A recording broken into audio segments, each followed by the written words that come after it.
BRUCAST is back, baby.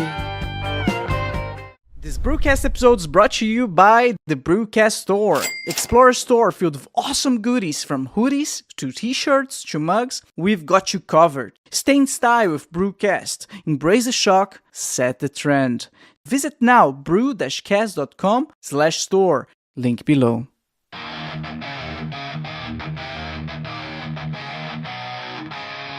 Back with the fire, can't you see the flames? From Deutschland steps comes the BRUCAST name. Voices like thunder breaking all the chains. Unleash the fury like a runaway train. Alright, hi everyone, welcome back to another BRUCAST episode. If it's your first time watching the show, make sure to like and subscribe. If you're listening to Spotify or Apple Podcasts, please ring the show 5 stars. This will ensure that the podcast recommends to even more people and allow me to keep doing what I love. BRUCAST also on Instagram, X, and TikTok, where I upload shorts with the highlights of the show. So follow now, BRUCAST on Instagram, X, and TikTok. Links in the description below. Here we thrive, we survive! Hey there, BRUCAST fans, welcome back! You know what's up? I know what's up. It's time to talk about next month's giveaway. Yes, we have been doing the giveaways. You guys keep liking, you guys keep subscribing, you guys keep commenting, so we're gonna keep doing the giveaways. All you have to do, again, is like, subscribe, and comment. It's that easy.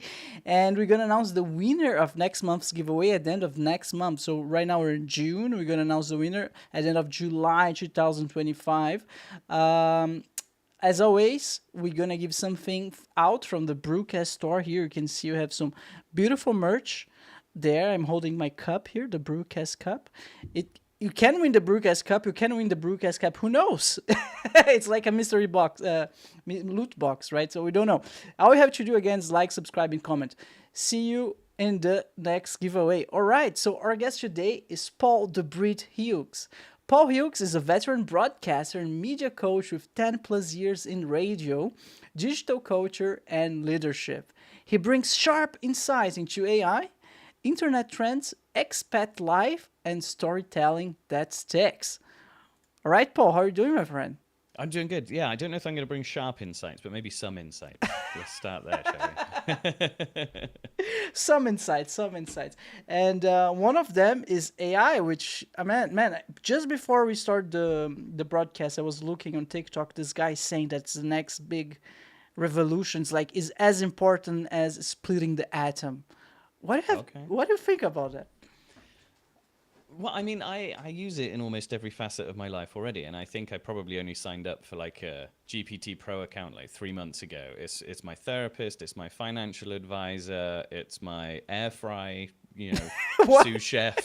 I've got like an air fry AI that everything I want to cook I can put into there, and it tells me how long it should be done, when I should turn it, the internal temperature, everything. So yeah, I mean, AI is coming for everybody's jobs. We're not safe here. And more so, I think the biggest disappointment I have about AI coming for all of our jobs is they came for the creative jobs first. Ooh. You know, like, why did we create this AI that comes and takes all of the jobs that people actually enjoy doing? The writers, the musicians, the comedy script. Like, I've listened to a AI radio program the other day, as part of my research, and it was 2 AI hosts co-hosting a show, talking to each other, playing music, and even walking ramp. So walking ramp is where you talk over the beginning of the song before the artist starts singing, and the AI is programmed to know when the start of the song is and just comes in, and they're telling jokes between each other, bouncing stuff off, and I'm like, some of these AIs are better than some of the radio DJs I've got on my network. I mean, and they're robots, And this is where they are now. Where's this going to be in 10 years' time? It's terrifying. Ooh. I saw some AI sitcom sketches on Instagram yesterday. It's as good as like real sitcoms. It's like I could genuinely watch a bunch of those, It's scary, yeah. It is scary, but like I say, why did we create these powerful beings that take over? There's a woman who said, I want an AI that comes in and does the washing up and hoovers the house so that I can spend more time writing and reading. I don't want an AI to do the writing and reading while I do more washing up and whatever. Like, yeah, it's coming for the wrong jobs. What do you think about those AI hosts and podcasts? Because I personally try to listen to one or two and it just feels so artificial. I couldn't, like, I think AI is good for several things, but when it comes to songs and like audio in general, for me, at least right now, there's something off about it. I heard the other day somebody say that you cannot, they can make the formula, the perfect formula of what it is, but they're never going to feel what that artist was feeling when they were writing it. And that's the thing that's always going to be missing. But, it's not going to be long until they program AI to be able to feel that too. So we'll see. But yeah, no, but AI as my therapist has been revolutionary. ChatGPT? Yeah. So somebody sent me a prompt to make ChatGPT act like your therapist. So it's like, you are a 20 years cognitive behavioral therapist with all of these qualifications, and the first question I asked it was, what do you think of me? Because that's what you're meant to ask them.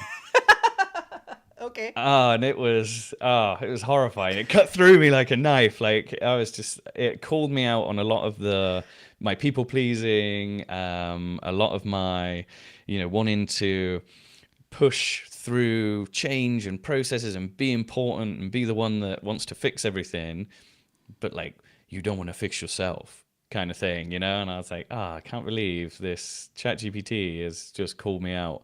But it was absolutely right. And I've actually been using it as a kind of check-in every couple of days on progress that I'm making. And it's been really good. If I'm honest with you, I've been, I've got a degree in professional management coaching, so coaching leaders to perform better and coach teams and things like that.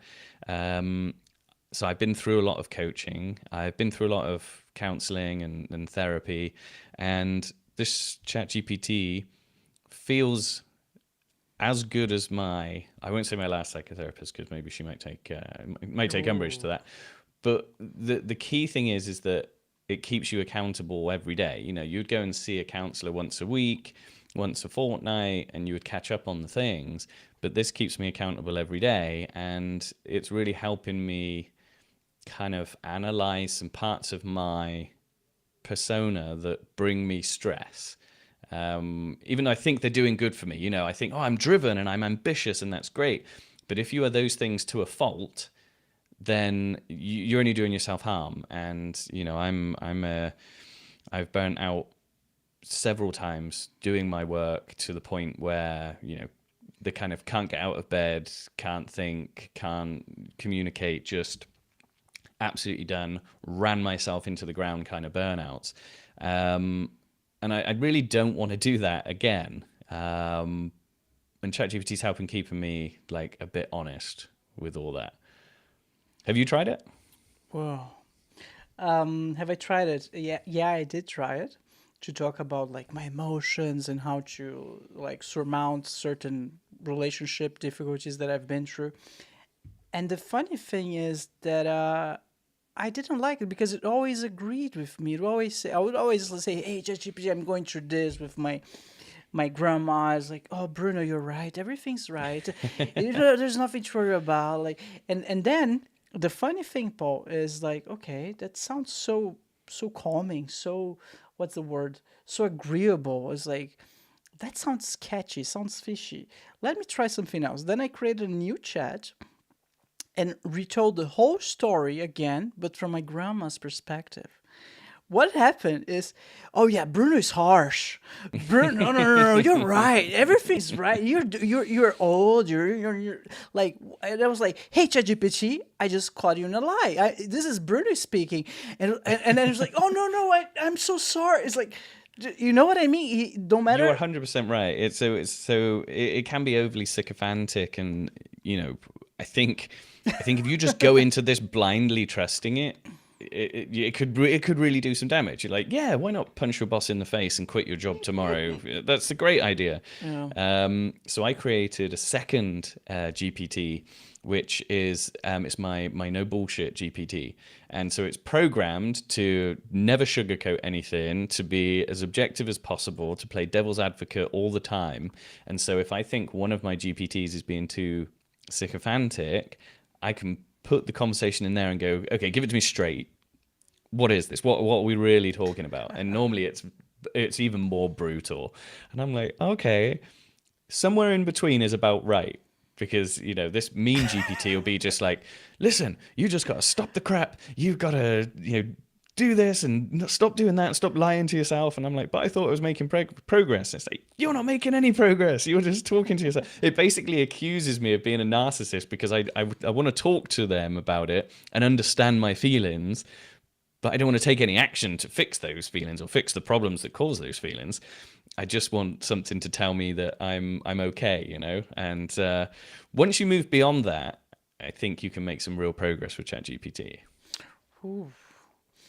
But you know, Paul, I think what you do have is with what a lot of people do not have, which is like this clarity and willingness to do the work, and as you mentioned before, you had real therapy in the past, so you kind of know a little bit how to navigate, and you know that you need to have some pushbacks. I think someone who's just starting their emotional recovery journey or something like that, would you recommend ChatGPT? It's a good question. I think that's where it is the biggest risk, particularly those people that, you know, seek validation through external methods. So there can be two kind of people. Some people are internally referenced, which is I know that I've done a good job because I see it and I validate myself. And some people are externally referenced, which means that I need you to tell me I've done a good job. Now, they're both fine. You know, if you're too far one way, then you're basically a perfectionist, so you can't please yourself and you don't believe others. And if you're too far the other way, where you only believe yourself, then you ignore everybody else's feedback and you become, you know, too obsessed that way too. And so I think for those people that seek external validation, ChatGPT could be a more dangerous tool because ChatGPT has given them everything. But for those that are internally validated, you might say, well, yeah, I don't really believe that, or this is you're spreading this on a bit thick. And so, yeah, I think that it could be dangerous, but I think you have to focus on those prompts, making sure that you've got the right prompt up front to say, hey, I want you to be honest and I don't want you to lay it on thick for me. And you'll probably be okay. Just, yeah, don't follow it blindly.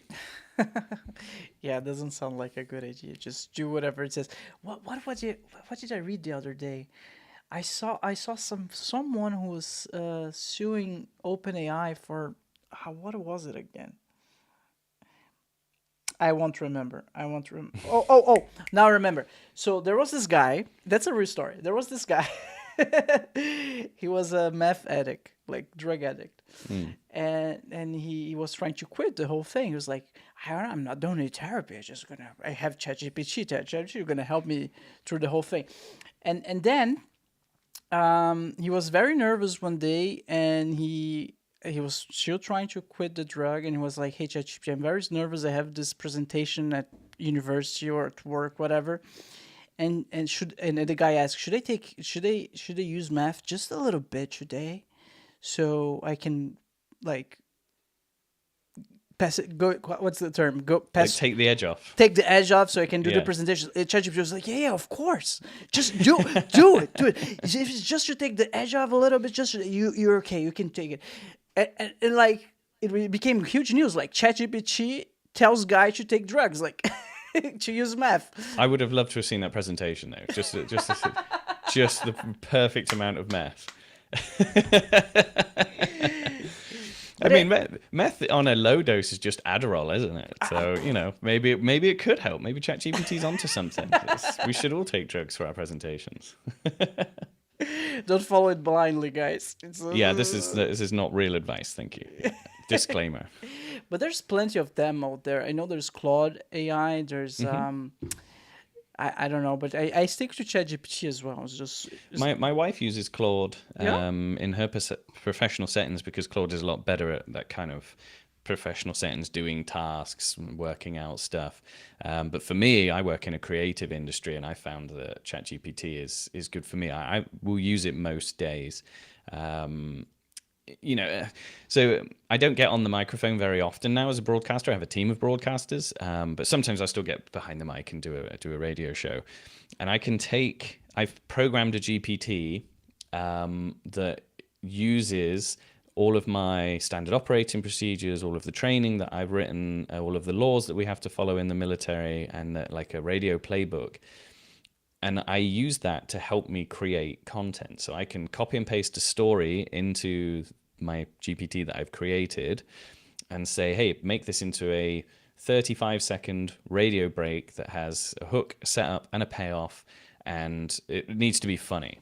And it will just in seconds do it. Something that would take me 35 to 40 minutes to write now only takes me 3 to 5 minutes to kind of curate and fix up and make it in my voice. And it actually speaks in my voice because I've uploaded my book into this GPT and say, this is how I talk, this is my style, this is who I am. I want you to replicate this whenever you create content for me. So, it's supercharged my show preparation. Is that 11 Labs? The one program I'm using. The one that mimics your voice. Oh, something like that. Yes, yeah. Okay. Yeah, it doesn't. I mean, yeah, I haven't yet gone to the level where it does the show for me. Oh. But it does write in my style, in my voice. Yeah. Man, that's so interesting. But Paul, you also touched on something also very interesting. So, you have a team of broadcasters. You work for the military. Like what? What do you do exactly? Yeah, so I work for one of the oldest broadcasters in Europe, actually. So the American Forces Network's been going 81 years. Started off during World War II in London, and Eisenhower felt as a way to entertain troops and to keep them informed, radio was going to be a great medium. He felt that the importance of this was undeniable. So the first radio station set up by the American Forces Network landed on the beaches in D-Day in big trucks that were full of broadcast equipment with an aerial that they would erect, and then they would drive out with the troops, and the troops would have transistor radios, and they'd be able to broadcast the war progress and things like that. And then it was branched into entertainment programs and music and guests and stuff back from the US, so bringing them a touch of home. And if you fast forward 81 years, I work for AFN in Europe, which is 15 radio stations in 8 different countries. So we actually, from Guantanamo Bay to Bahrain in the Middle East, we have stations scattered across Europe. I'm obviously British and not American, but I was grandfathered in before Brexit happened. Europeans can work within Europe. They can't discriminate against you for being British or German or French, even the French. A little bit French. Yeah. So I ended up getting my first broadcast job with the American Forces Network. People called me Paul the Brit because I was the British guy. And I spent 3 years doing the morning show in Wiesbaden, which is just near Frankfurt in Germany. Wow. That's so interesting. But I mean, even though you're broadcasting in Germany, like you technically you don't need to be in German, right? It's everything through the internet, I would assume. Yeah, so we have local stations because we want to retain local capability. So we've got local station in Rota Bay in Spain, in Vicenza, Aviano, in Bavaria, in Belgium, Greece, Crete. Yeah, so all over the place. So we're retaining that kind of local function. That's what's good about radio. But the team that I run, I have 4 broadcasters. We operate out of a place called Sembach, which is near Kaiserslautern in Germany. Mm-hmm. And from there, we syndicate our program all around Europe. So all of those 15 radio stations take our show between 9 a.m. and 3 p.m. And we do kind of more regional news and features and things like that. That's so interesting. But it's from the military, so only military folks have access to it. Am I right? Actually, you could tune into it right now. So anybody in mainland Europe can tune into AFN. If you just Googled AFN Go, you could pick the station that you want to listen to.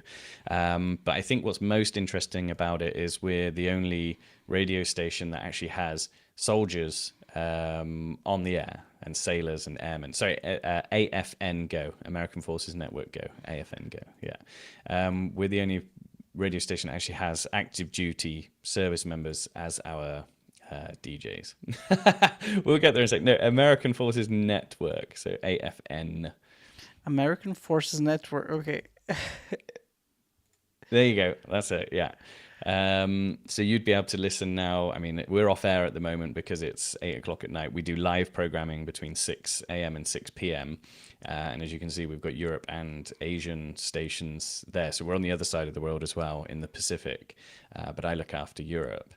So what we have is you have young professional service members that sign up to be what we call in the public affairs sphere of broadcasting. So they'll be writers and photographers and videographers, and we will train them to be broadcasters. So they can be 22 years old, finish their army school, end up in Germany, and arrive at a radio station. They say, hey, you're going to be a radio DJ.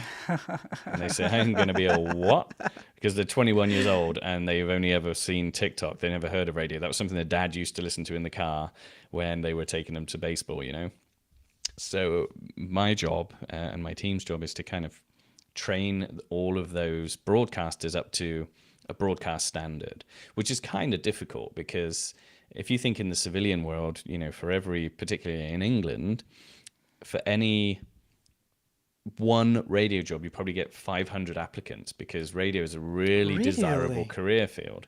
But in the military here, it's kind of less so. It's something that they're not really trained for until they get to the station, and then we train them. Wow, I had no idea. So I have so many questions, right? So it's so desirable. So the first question is, you need to train them. What would be a radio broadcaster training? Because in my mind, this is like someone who is not part of the... I mean, I do have the podcast, but my interpretation of a good radio host is like, you have a good voice. And that's like the first requirement. Everything else, you can just wiggle your way through. Am I right? I'm offending someone here? I'm sorry. No, I mean, that's the number one thing people are looking for at first. You can get around it. I mean, I don't have a particularly radio voice, but you can kind of get around that. But it really is the ability to take a complex subject or a long joke or a story and being able to really strip it out to its barest bones that it's still entertaining and still retains that audience. So you know, you don't really want to be on air on a mic break for any longer than like a minute and a half to 2 minutes because people's attention span is just destroyed. Yeah. So any subject that you get, you're kind of looking to distill it down into a minute or a minute and a half chunk to keep the audience retained. But yeah, the voices are sometimes that's challenging. You know, sometimes we're getting sent. We have broadcasters that need a lot more development than others, and others arrive and they just take to it like a duck to water, and you think, wow, that's impressive considering many of them haven't listened to radio growing up. Did you listen to radio growing up? Yeah, but let me think. Yeah, but so the thing is, I grew up in Brazil. Okay. And I listened to the radio a lot growing up, going to university and stuff, but that's the thing. So that's the core difference. So Spotify is just a playlist. It's just music in the background. Yeah. With radio, you get the mystery of you don't know what song's going to come up next. But also with radio, most people still get a lot of their new music through radio because they're like, oh, what's this? You know, I kind of like that. I'll Spotify it or whatever, or you Shazam it and find out what it is.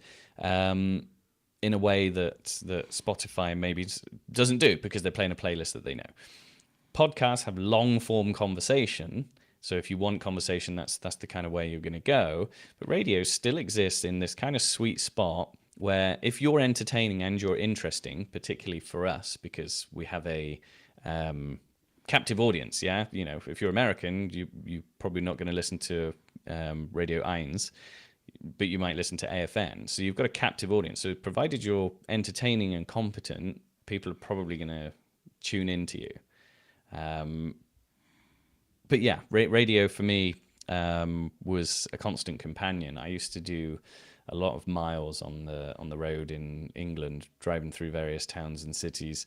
I was selling school photography. You know, when you go and you're a kid School and photography? you sit on the chair and the photographer takes the horrible picture of you in your school uniform. And Oh then my your God, mum yes. has the portrait on the wall. Yeah, I used to sell that. Like, yeah, just I've had some crazy jobs. But the whole time I was there, I knew which radio stations I needed to listen to in which parts of the country. You know, as I crossed that border, I need to go to this station. Oh, I hate this guy, so at 9 I switched to this guy. And it was my friend. It was always there, somebody talking to me, somebody telling me about things. And I think from that kind of age, I always had an interest. So maybe that's when I was 23, 24, always had a kind of interest in being a radio DJ.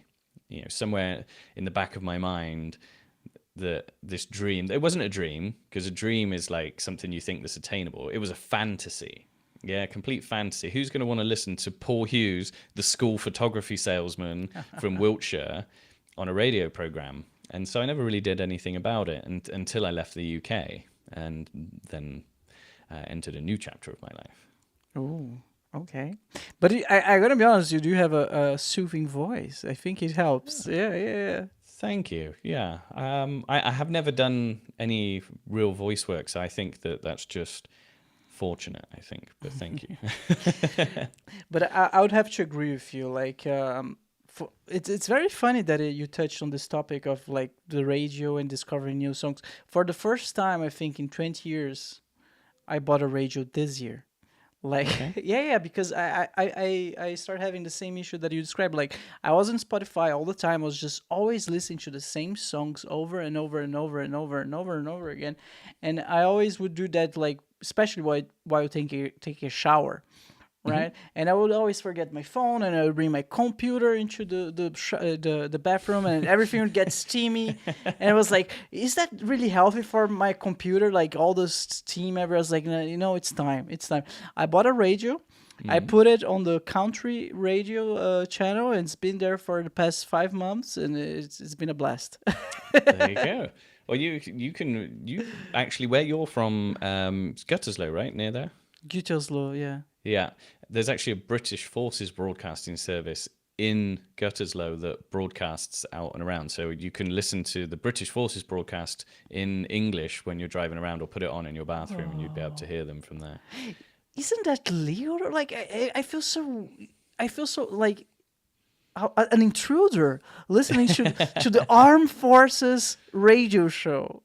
So, sounds wrong. I mean, it's there for everybody, and a lot of people through the 90s and the noughties, they would message the show. You know, sometimes in the past we've closed down radio stations just because the populations have dwindled to a point where we don't need them there anymore, and the local community would be devastated. They'd be like, "I grew up listening to AFN. It taught me English. You know, I learned about all these different bands and all this music that I couldn't get here." And it became a part of German culture. If the music and things after the war in Germany was very, let's say, how do we say it politely? It was like oompa music and, jazz horns and things like that. It wasn't rock and roll. So American Forces Network came into somewhere like Munich or Frankfurt or Berlin, playing, the Beatles and Elvis Presley and Little Richie and things like that. This kind of music that German people had just never heard before. And so they were a favorite everywhere. You can still buy old radio sets, like, those huge old radio sets. And then on the dials, it tells you what the frequency is for each station. And you've still got ones that like AFN Frankfurt, AFN Munich, AFN Berlin, like included on it. So it's culturally has a real solid place in kind of German history and how they came out of the war. And if you listen to radio stations in certain areas now, so if you listen to the old rock and roll station in Wiesbaden and in Frankfurt, it's exactly what AFN would have sounded like in the late 80s and early 90s. The culture is rubbed off on those stations here. Wow, that's so interesting. I didn't know that. Like, if you had to guess, what percentage of the population do you think is still listens to radio? Because, like, if you, from my point of view, if you ask the new generation, as you mentioned, most of them just know TikTok, YouTube, and that's about it, right? But radio is still there. They even, I think, for those who are not in Germany, there's even a fee. It's mandatory to pay for the radio. Like, you need to. It's part Yeah. of your taxes. Yeah. Yeah, you have to pay for the TV and the radio, and it's not cheap. Even whether you use it or not, you still have to pay for Yeah. it. So the most recent study I've seen on that, I think, was from 2022, and it basically said that nearly 90% of adults in the USA still tune into radio at least once per week. So it's actually still more popular than social media, than print media, than anything else. So radio is still king, and a lot of people are using those metrics to justify its existence. It may be true that we're struggling to attract 19, 20, 21-year-olds, but there's still an awful lot of people over the age of 30 that grew up listening to radio and still want to. So it's more than you think. Like, our audience size, when we take into account the base populations where we broadcast, is a potential audience of around 350,000 people, which is about a small to medium market radio station. But if you take into account the eavesdropping audience, so that's what we call the audience that aren't military, our transmitters broadcast throughout Stuttgart, throughout Naples, throughout Chivres and Mons.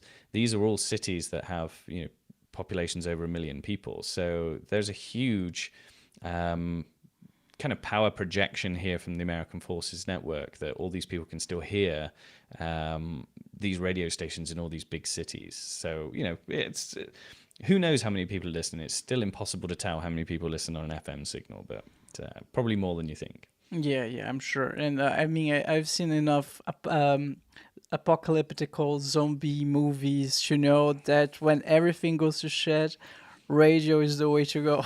That's how people will communicate. Yeah, I mean, that's literally how we justify our existence in some of our locations. A couple of years ago, there was the earthquakes in Turkey. Oh. And that killed a lot of people, and there's a lot of infrastructure damaged. But within the hour, we had, our base commanders and our safety people on our radio station broadcasting out to the base to say, this is what you need to do, this is where you need to go, this is where you get water. So it's an emergency communication device that we could keep broadcasting because it's powered by a generator, and all you need is something with a battery source. So you can sit in your car and turn the radio on and receive emergency notifications when other infrastructure goes down. So yeah, it's genuine use cases for emergencies. Yeah. So going back to the American Forces, what is the name again? American Forces Network. American Forces Network. So the American Forces Network would be for entertainment only. Am I right? Yeah, so we're a non-commercial radio station, but what we provide in the gap where an advert would normally go is we provide what we call command information. So this command information is normally strategic communication objectives that the base commander would like to get out. It may be about events that are happening on the base. It may be a warning about drink driving. There's an unlimited amounts of different things that we use our command information spots for. So yeah, when you would normally cut to commercials, we cut to 4 pieces of command information. I see. Is there what would be so I'm extremely interested now to know how, like, the soldiers. Imagine there's a soldier stationary in Stuttgart, for example, and he needs to receive an important information that would come from another type of source. Then the radio is for entertainment. And It's multifaceted. So if the base was under an increased risk of terrorism, we would talk about that. So we would say, hey, if you say something, see something. We're not going to give out particulars about the security postures and things like that, but we'll say, hey, we're on a heightened alert. This is the number you would call. So we use it to mass communicate things out. There are other ways you can do that now, email and things like that, but this is instantaneous. This is, if there was an incident at one of the bases, the commander could call our radio station and be talking about that incident live as it happens to the people around there. So it still has a use case. Does it happen often? No, not really. I mean, there are things that people need to know when it happens. If there's, base gates do close a lot, and things like that, and that obviously causes problems and backups and issues. I think another use case the other day was there were huge power cuts in the south of Spain. I don't know if you remember that, huge blackouts. And our AFN station, AFN Rota, was the only radio station in any language still broadcasting across that area of operations. So we had people in the studio at 3:30 in the morning with pre-prepared scripts, telling people exactly what was going on, because even the Spanish local people, they couldn't get their local radio stations, but because we were running on backup generators and things like that, we were able to still put that information out. Man, it's also a great way of you staying informed without any type of fake news, right? Because, right? Yeah.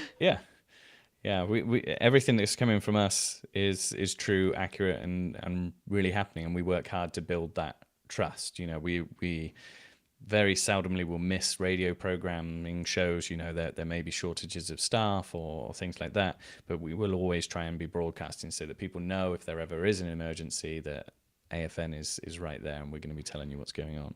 Yeah, but I mean you personally, because that's something that I struggle, right? I go where do I get my news from? I go into Instagram, that I spend a lot of time in there, and I don't know, some tech news website, and yeah, but no, you have it part of your job, like, because part of your job is also communicating the important stuff to people. Like, you need to be aware of what is fake or not. You need to know what's going on or not. Like you just mentioned the blackouts in Spain. I had no idea about that, and I'm sure like about it because of your job.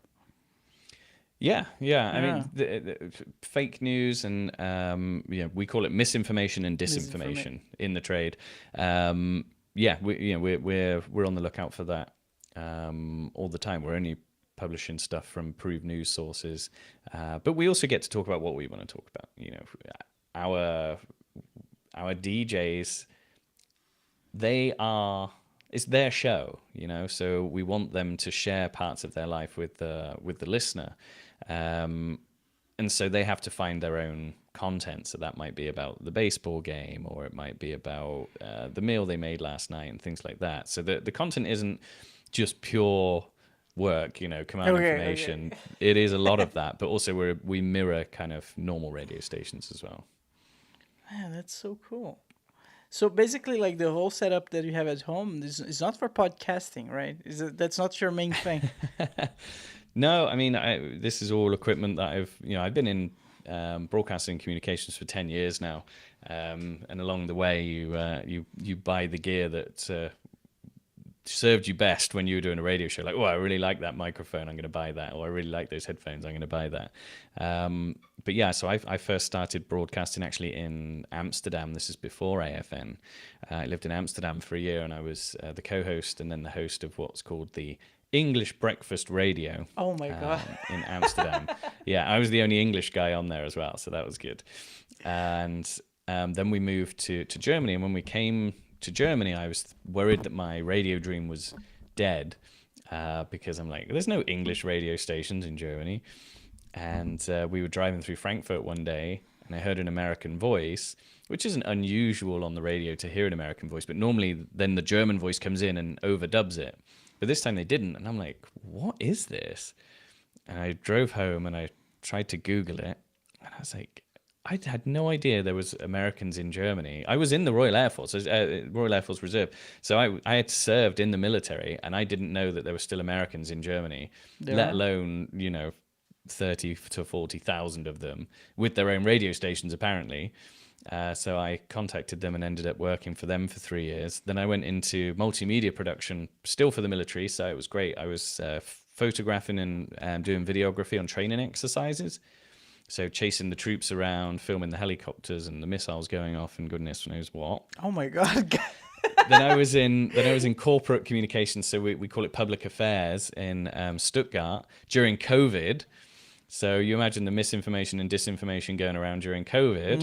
And then I came back to AFN 3 years ago to kind of look after the whole of radio. Man, Paul, you had quite a professional life, man. You've been all around. And you record missiles and whatnot. That's incredible. That's so fun. So you mentioned Stuttgart for a second there. I did had a guest on the podcast. His name is Damon Wells. Okay. He's a U.S. I think general, if I'm not mistaken, stationary in Stuttgart, and he was a host here on the podcast. I guess you did not hear about him. No, I don't know that name. That doesn't surprise me though. Just Stuttgart is such a big base. Yeah. What they're all doing there? Ask him. He's like, oh no, I'm just stationary. He's like, okay, but it's what's happening there? Yeah, I mean, Stuttgart is the home to what we call MAJCOM, so Major Command. So if there was a war that broke out, in Europe, you've got the command of the whole of the US forces in Europe based in Stuttgart.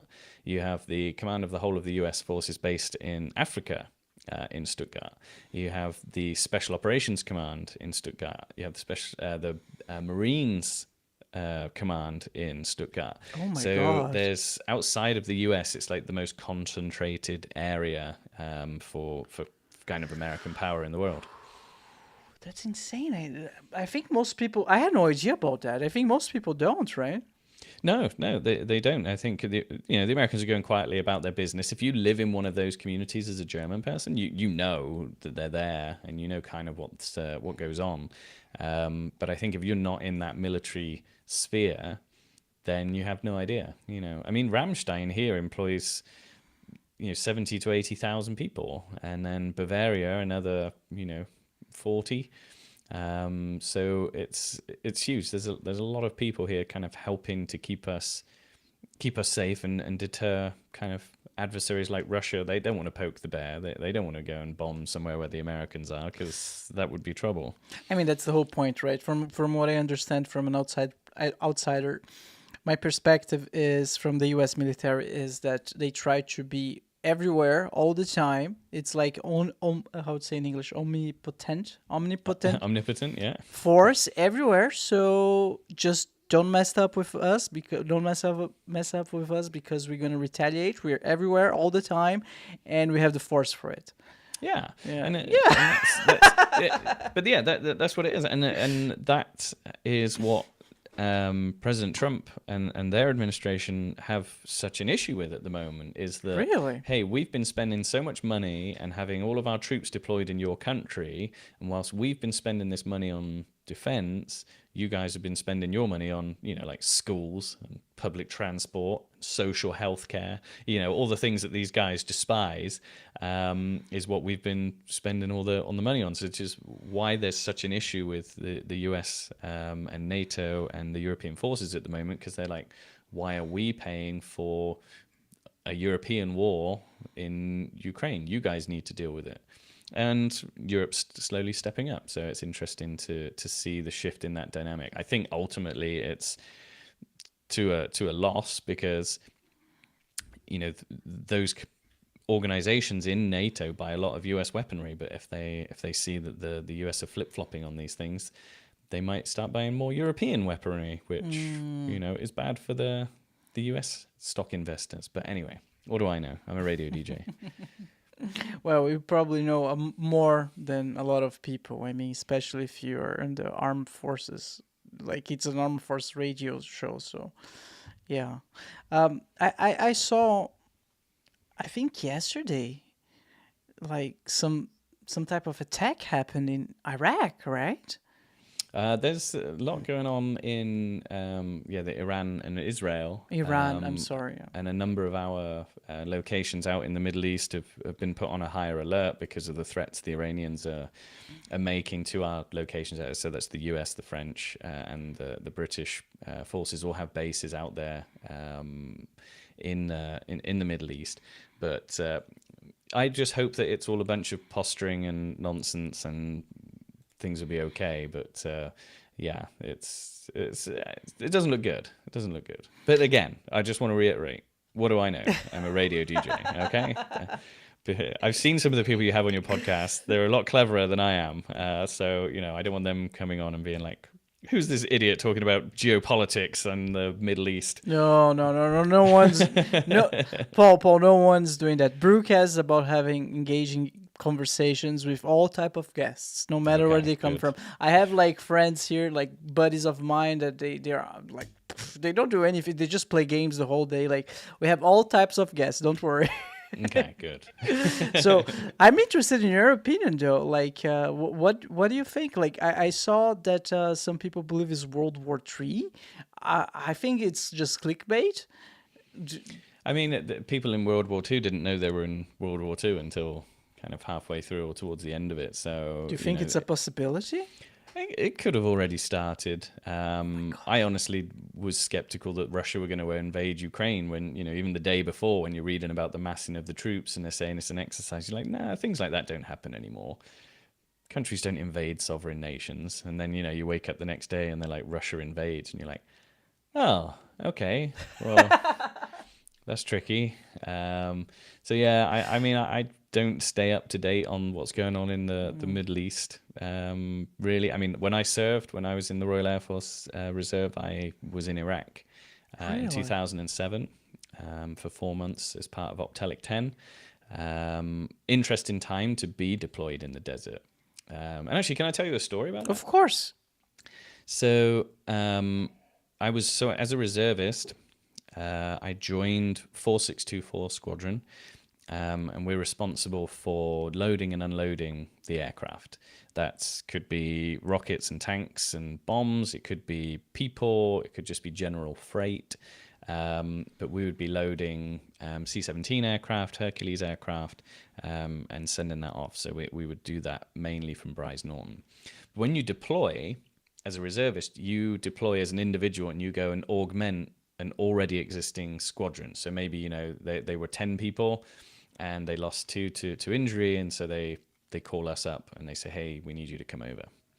So I go over to, I volunteered to go to Iraq, rather crazily. I hated my day job so much that when they said, who wants to go to Iraq? I was like, I'd rather go to Iraq and get shot at and live in 45 degrees centigrade heat than go back to that office. What were you doing? What kind of office job was it? I was selling electronic components, but the person I worked with was a maniac, absolute lunatic, and I hated her. So I would rather go to war than go back and have another cup of tea with her. Did she knows that? Hopefully she knows that. If she knows me and she's listening, I hope she knows that I found her an absolute insufferable prick. So, she probably knows. So, I fly off to Iraq, and we fly from the UK into Qatar. And we disembark the aircraft and wait for the aircraft that flies us into the theatre of war. So you fly there on an airliner, then you jump on a tactical aircraft like a C-17 or a Hercules, and you fly under complete darkness. The pilots are on night vision. We're making tactical landings. But the first thing I remember about landing in Qatar was walking out of the aircraft, and it must have been probably 45 degrees centigrade, but like near on 100% humidity. Oh my God. The craziest heat I'd ever experienced in my life. And just from the walk from like the steps to the tent that was air conditioned, I was soaked through. My entire body was soaked through, because I'm from England. We don't even know what sun is, let alone temperatures that crazy. And then they flew us in on a big C-17. And what they do is they were under a lot of threat of attack at that time, that airfield. The Mahdi army was shooting at us. If you put Basra, it's C-17, but if you were to look at Basra airfield in 2007, we were getting shot. Look at that aircraft, though, beautiful aircraft. So we fly in and we do a tactical landing. And I know none of this. There's no there's no instruction manual that tells you what's going to happen when you fly out to war. They say walk that way, and you say yes sir, and you've got your body armor on, you've got your helmet on, and you're sat in a plane full of strangers just on your own. And then they do a tactical landing, which is basically over the area of the airfield is where they do the descent, because it's the safest place to descend. So you'll just be flying along, and then the aircraft just does this and falls out of the sky, and you're just hanging onto your seat, and then it goes around the other way and whatever, and it just falls out the sky and then hits the ground, and you landed. Oh my god. And you get off in the middle of an airfield, which is under complete darkness. So there's no lights, no nothing. Pilots are on night vision, so there's not even any flashing lights on the side of the aircraft yet, just complete darkness with a bunch of soldiers. You just follow the helmet in front of you to this hall where they dump off the baggage and basically say, welcome to Iraq. Why such a dramatic entrance? I don't know. It's funny, probably. It's like, this would be a laugh. Yeah, no, for safety, because generally the aircraft were being shot at from, either small arms fire or rockets and things like that. Lots of the aircraft were fired upon whilst we were there. We were getting shot at so often that no aircraft were based on the airfield. So it was just a complete blank, huge concrete expanse that would fill up with aircraft at night, and then they would all just disappear. We would do a thing called engine running offloads. So the first time we had to unload a Hercules aircraft is a big. So if you put C-130 in your search, you'll see what a Hercules aircraft is. It's the middle of the night, and C-130. Sorry, it's the middle of the night, and yeah, there you go. The aircraft is taxiing right in front of us. Yeah, so we've got all this freight behind us, ready to go, pre-staged. The aircraft will come along in front of you. It stops, and then it starts reversing. Nobody explained that to me in my training, that these aircraft can reverse. Have you ever seen a plane going backwards before? No, I don't think so. No. So you're just like, oh, they can go backwards, can they? And then it literally just reverses in, stops, the ramp goes down, 80 soldiers come flying out the back of the thing, all of the freight comes off of the back of it, then we put a load of freight on and 80 more soldiers, and off it goes. We could do that from stop, offload, onload to back out in 7 minutes. Oh my god. 7-minute turnaround. And they never turn the engines off, so you're just in this of heat, it's 45 degrees anyway, and then you've got the exhaust fan of the Hercules coming off of you, which is so hot you can feel your skin like tingle and start to burn. How did you not, or anyone, just passed out with this heat? And I assume you had all that gear on, right? Yeah, you just got a job to do. You do adapt quite quickly. Okay. But it's still... Yeah, it's still insane. And I know. So the point of that story was, I discovered whilst I was there that the British Forces Broadcasting Service had a radio station on the base with the radio station right there live. So the radio DJs were with you broadcasting. So I bought a tiny little transistor radio, and I listened to them everywhere I went. And I just remember one day I'm on guard, and they just make anybody guards. They give you your gun and they drive you out to the corner of the airfield, and they say, yeah, if you see anything, radio it in. If anybody shoots at you, shoot back, kind of thing. So, okay, well, I hope nobody shoots at me. And in front of you is nothing, because all the lights are off. So it's completely pitch black for as far as you can see, this huge concrete expanse. And we're so far away that you can't really hear the attack alarms. Yeah, so you go from complete silence to you'll hear a faint ooh in the background. You're like, oh, is that the attack alarm? Normally you'll go, is that the attack? And then you'll hear an explosion. Boom. Oh my God. Oh, that was the attack alarm. So you'll jump on the floor, or you'll run to the nearest shelter and wait in there for the all clear. And I just remember these alarms going off and listening to the explosions and being led on my face. And then everything goes quiet. So the alarms will go off, and then you just have to wait for the all clear signal. So it's just this weird time where there still could be rockets coming in. It's just that they don't play the alarm all the time. And then over the radio, I could hear music from my country being played. Maybe it was Oasis or something. and it made you feel kind of less alone. It was kind of an absurd situation to be thinking, oh, I'm in the middle of the desert in Iraq, in the middle of the night, on my own, and then, you know, Wonderwall is playing in the background. But the radio presenters were always really funny. So after the attack, you know, they would come back on the radio and they might play like Boom Shake the Room by Will Smith or something. So yeah, it was a really hard time. And I'm still, I still kind of hold that time dear as like, oh, I did something. Yeah, what are you looking up here? No, I didn't want to interrupt your story, but I couldn't stop thinking about something that I saw today. I'm gonna share with the audience real quick. So a Lebanese saxophone player plays as Iranian missiles attack. So the guy is just jazzing his way and having fun while all the missiles are happening. It's kind of like you described, like there's intense situation, but you're just vibing to the music and it kind of relax a little bit. It's the kind of the absurdity that, you know, when I worked in an office and I hated all of those days, at least nobody was trying to kill me that day. You know, nobody was firing rockets at me.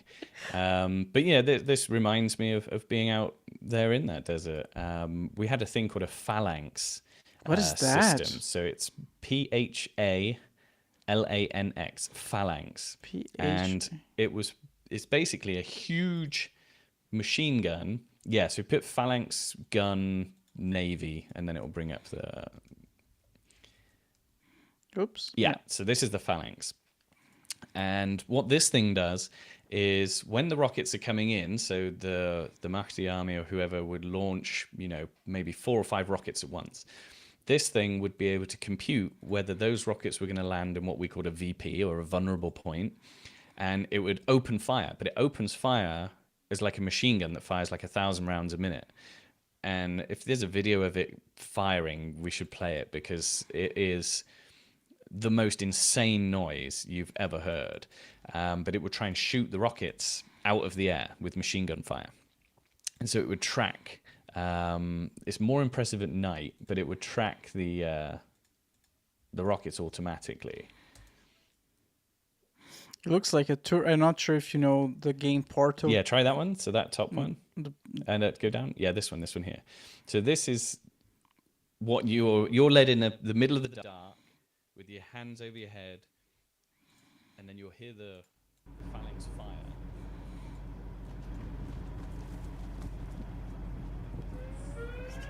So this is the attack alarm. So that's exactly what it sounds like. So at this point you would dive on your face.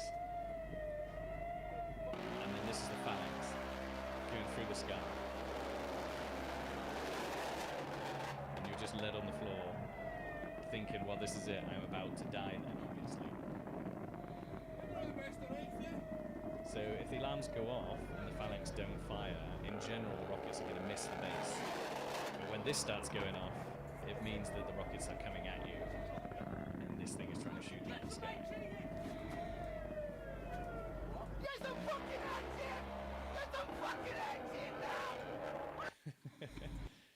Yeah, so, you know, that's pretty terrifying.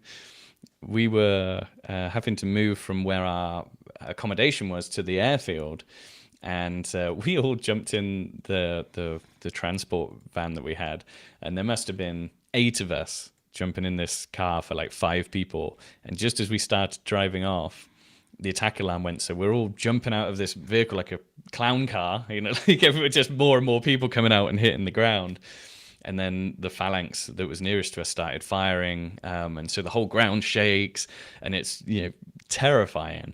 But the only thing that we really learned from that was like, okay, maybe we shouldn't put like our entire squadron of people in one car, because if one rocket comes in and takes us out, then there's nobody left to unload the aircraft. So yeah, it was a good time.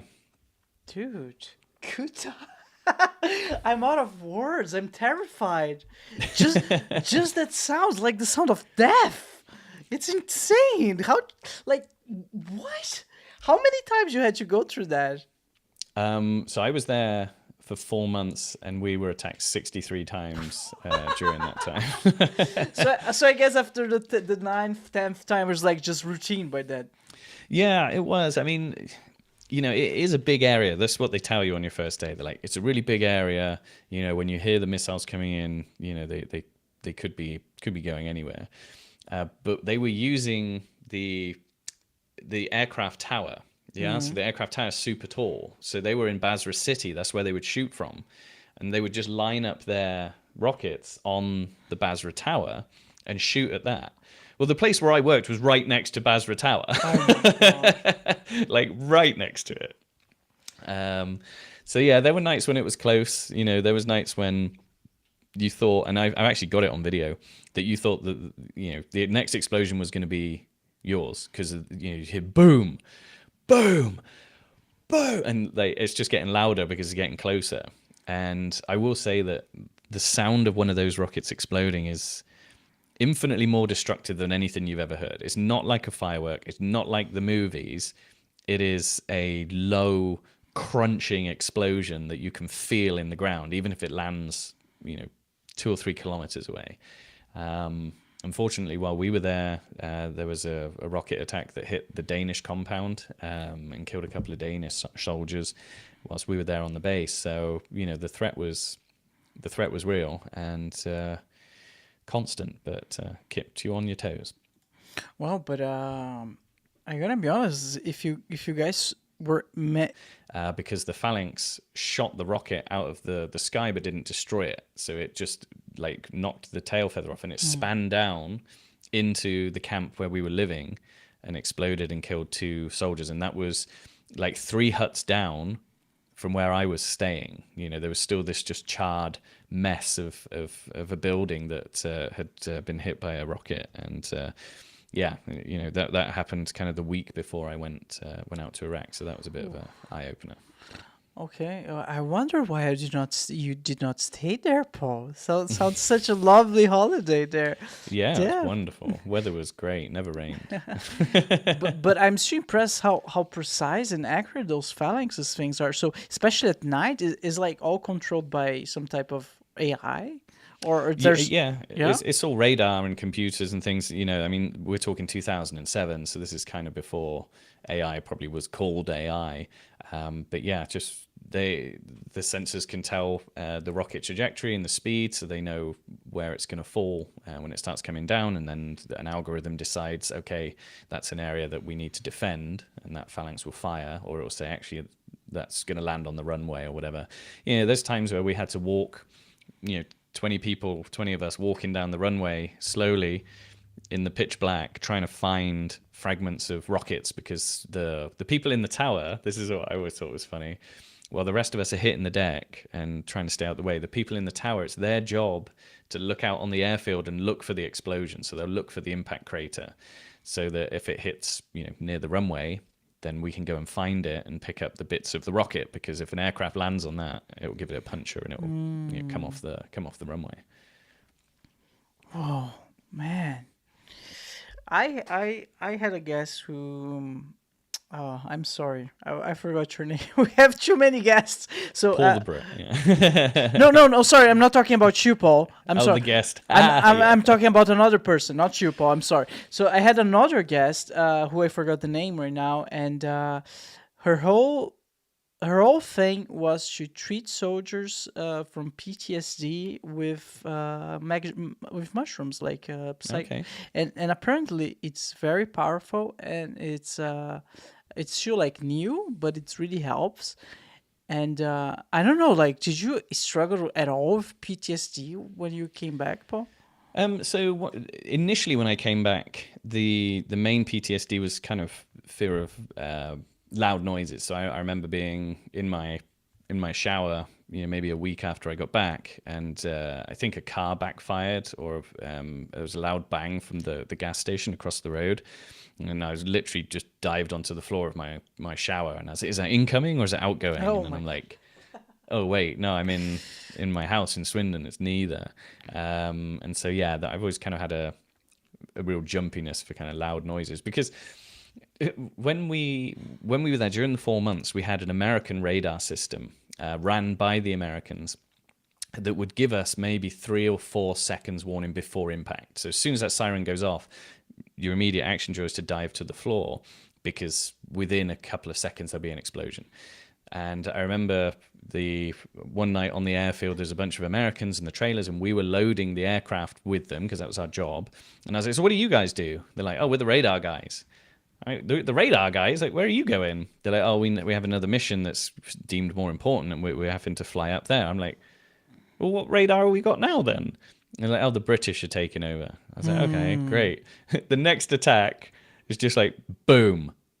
Ooh, like the siren's going off after the explosion. It's like, great. Oh my God. Because then you've got no warning. So it just, so from that point on, you're a little bit more on edge, because the explosion is the thing that warns you of the attack and not the siren. But oh my God, I cannot imagine. Like, the only thing I keep thinking about is like this work with this lady that you did before must have been really bad. Yeah. Oh yeah. No, she was a nightmare. All right, Paul. So I have 2 more questions for you. The first one is, do you know anything about Space Force? Because apparently they're real, and they're chasing aliens. No, I don't know anything about the Space Force, really. We don't. I don't think I've even met a Space Force, or they're called Guardians, I think, a Space Force Guardian yet. But they are here. There are a couple of them in Europe that look after some of that. But yeah, they'll tell you they're not looking for aliens. They tell you they're keeping us safe from satellites and ballistic missiles and things like that. But you're right. I think it's aliens. I mean, that's what they want you to know. All right, it's funny. I didn't know they were called Guardians. All right, so Paul, thank you so much. Do you have so the second question is, do you have any link, any website that you'd like to share? No, not really. I think if people are listening and they like what they've heard and they want another guest on their podcast, then I'm looking to do this more. This is actually, podcasting is part of my ChatGPT therapy. Telling me to get out and be creative and go and create things. So yeah, if you're a listener and you've got a podcast, or you could recommend one that I might fit in on, I'd love to hear about it. Perfect. Thank you so much, man. It was a pleasure. Thanks, mate. All right, don't forget to like, subscribe, and comment to participate in our next month's giveaway. See you next time, everyone. Bye-bye.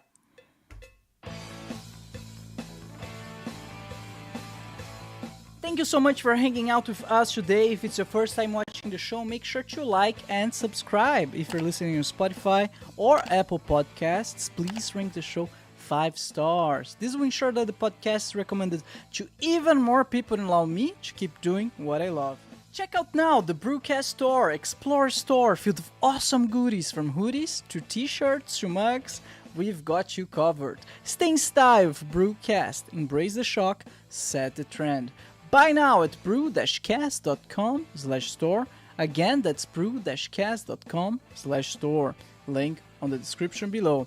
Be a Brewcast model and get free stuff. We'd love to see how you and your loved ones enjoy Brewcast. Snap a picture of yourself, your family, your friends, or even your pets wearing Brewcast merch, or watching an episode of the show, and send it to us and become part of Brewcast. We will feature you and your pictures at the end of every episode, just like the ones you're seeing on the screen right now. You can upload your pictures at brew-cast.com/contact or tag us on social media. Alright everyone, it has been a pleasure. Thank you so much, and see you next time. Bye bye.